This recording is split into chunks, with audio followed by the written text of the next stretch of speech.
Good afternoon, ladies and gentlemen. Welcome to Lifestyle with Dr. Mobi. I'm Dr. Mobi, and today we have an excellent guest.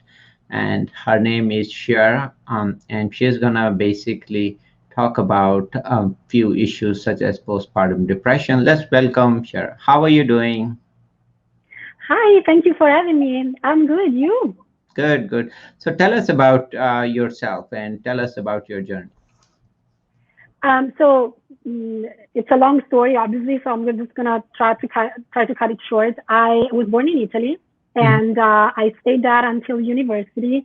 After university, and then I moved to London, mhm, where I worked and I was studying tourism at the time.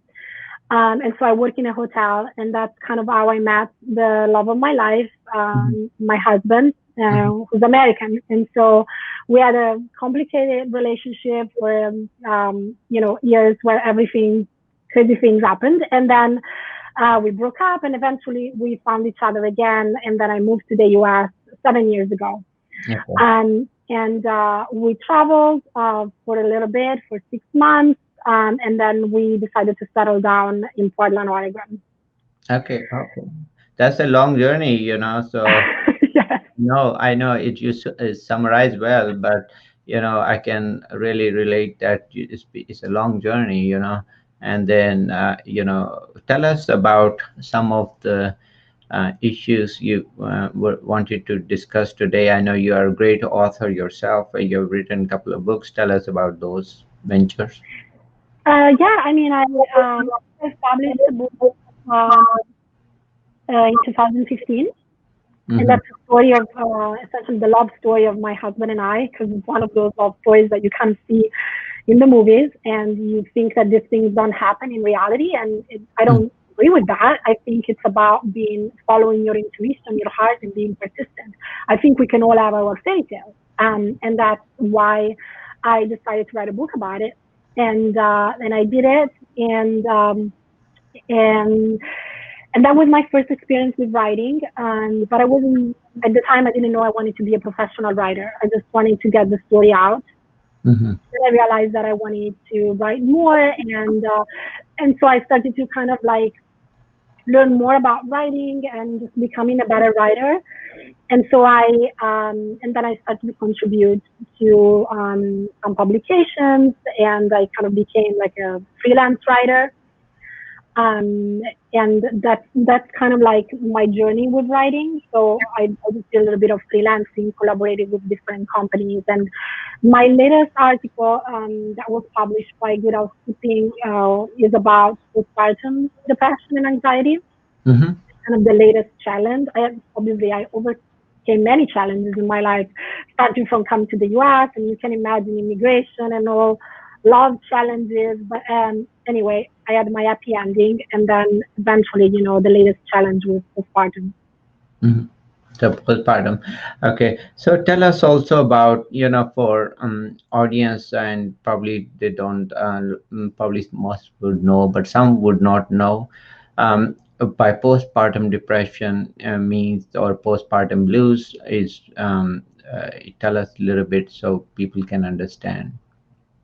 Yeah, so it's kind of it's more common than we think, but women go through like a sometimes a rough journey that starts maybe with pregnancy, that complications and like traumatic birth. There are many things that can add up to what then postpartum becomes. But the idea is that after your baby is born, you can connect with the baby.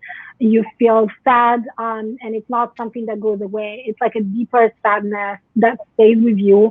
And most of the times, women get just really lost because they don't know why, and they actually feel also guilty because they can connect with the baby. So it becomes kind of a negative spiral. So you feel sad, you feel guilty, and you go into this state of like anxiety or depression because it doesn't go away.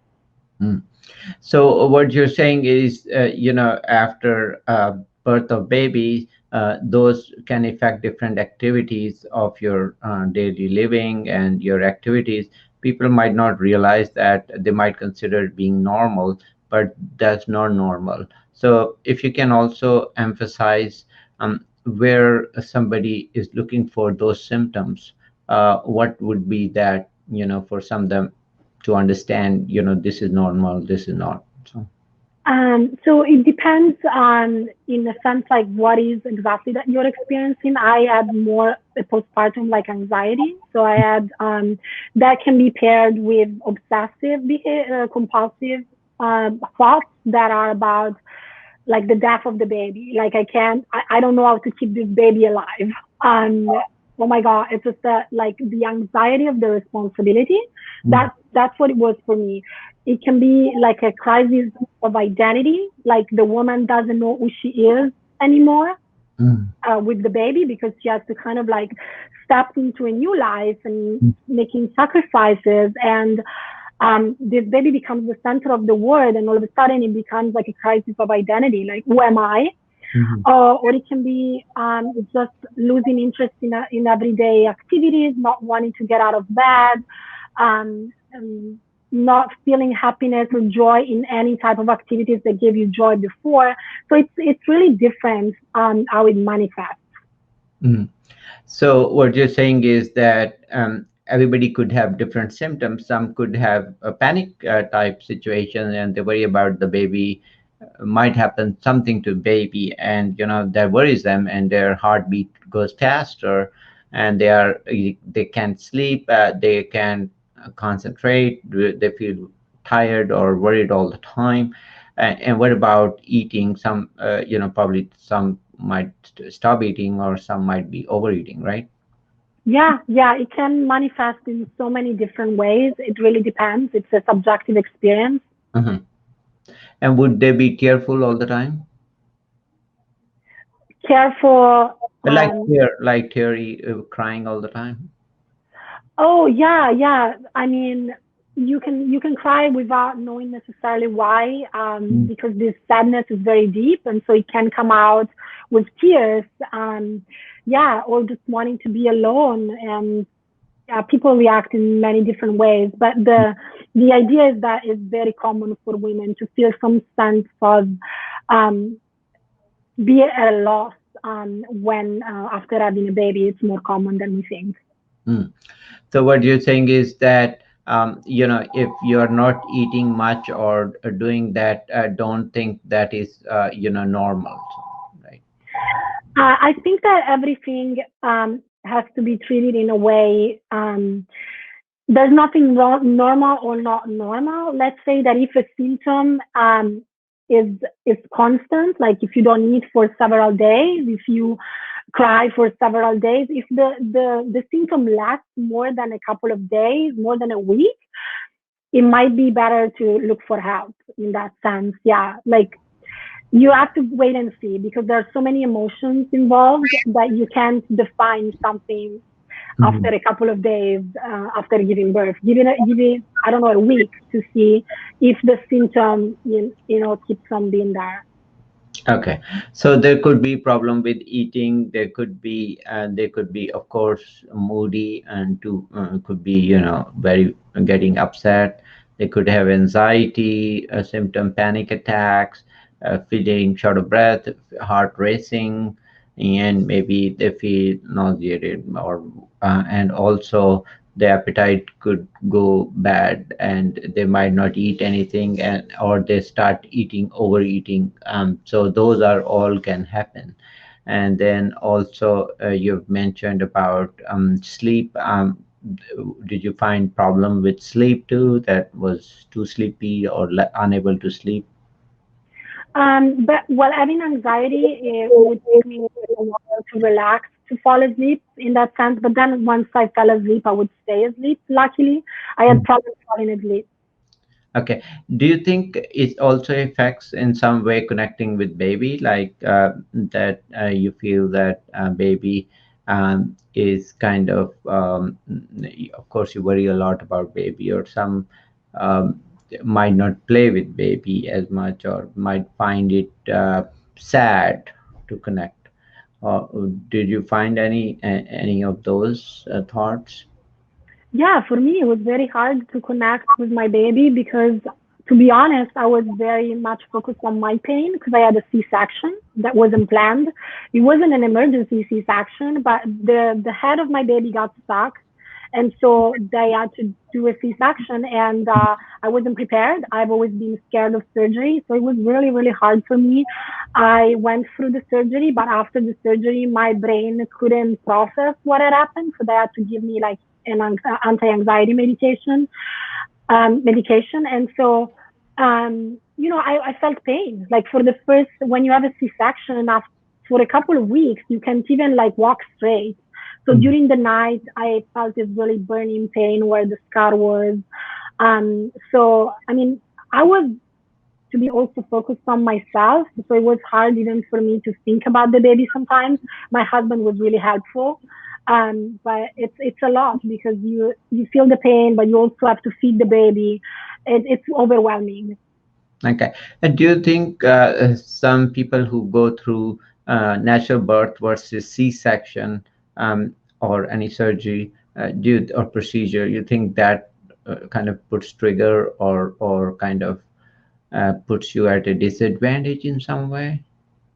Yeah, I think it natural things that happen in a natural way are the way things are supposed to happen, right? Like we use medicine, we use things obviously to help ourselves to improve our health, but in the end, if something happens that is not natural, it Mm. can mess up with our brain, and especially in a process that is so emotional, where as women we are already emotional, so these emotions are hyped up, and so when we have a C-section, there's a lot to process, a lot more.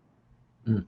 So what you're saying is that if somebody is going through natural birth, and certainly things can go south or different things happen, and all of a sudden they have to absorb that kind of shock, and then the of course the going through labor is a big event right away, and it's the biggest thing. But also, on top of that is if you have C-section came up, or they use an instrument or something, so you feel your body kind of let you down, or something unexpected happen, so people can take or act differently. So sometimes it's too hard to go through that trauma together, and then it needs time to recover. I mean, they can recover, of course, but it takes time for body to absorb all that, right? Yes, yes, absolutely. It takes time, and you have to be really strong because it's physically it's painful, and obviously, yes, for me it was also mentally it was just hard to accept, and Mhm. also, yeah, that's the problem, and that's like the biggest lesson. One of the big lessons that I've learned is acceptance.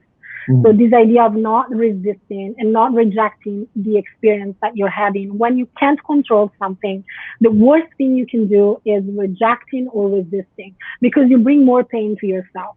Mhm. Acceptance is liberating because once you accept, you have the freedom then to take steps in order to fix the situation if you can. But if you can't, you just like breathe into it, and accepting it is telling your brain that you have to let go. Mhm. So that is true. There's acceptance, and then there is. So tell us, how was that for? What helped you, or what didn't help you, with that experience? Like, what really helped? So I talked to my husband immediately, and I told him that I was feeling really anxious and I didn't know what was going on. And I considered getting some help. I called my OB, and I wanted to get an appointment, and then I reached out to other moms to just hear if there were other moms that had the same experience. And but I realized that the more I was doing that, the more the worse I felt, like more negative, more anxious, and it just didn't work for me. For some people, it's important to talk to other people who have been through the same thing because they feel less lonely.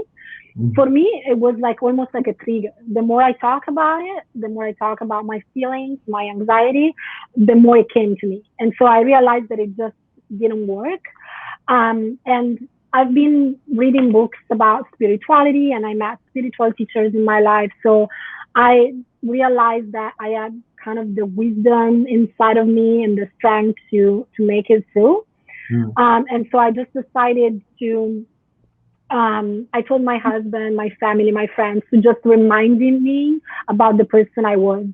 So I convince my brain that this was a temporary thing, that it couldn't be the new me, because I've always loved life. I would be like a positive person. And so I started from the idea that it was temporary, that whatever was going on was temporary.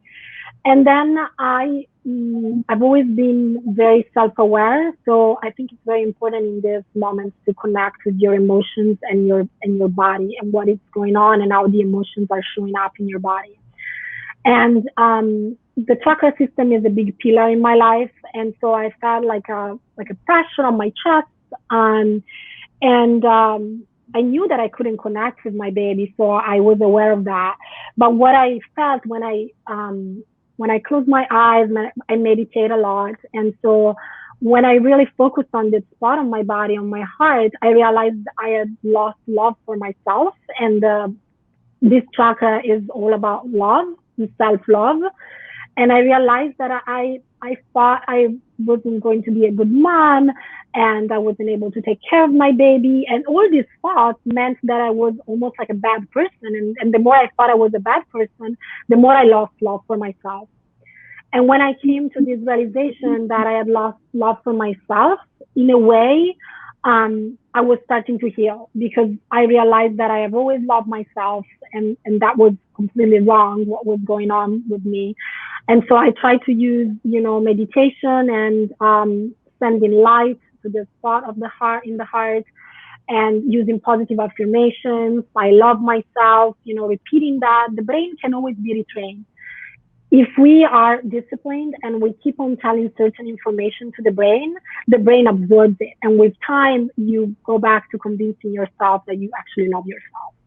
And that is so true. That a good thing is, brain has actually tremendous power and to come back, and also, yes, the acceptance, and you found spirituality is found actually helping rewiring your brain back to where you were, and to first believe in yourself that no, this is not me, or this is not who you are. And then there are good days coming, and they will come.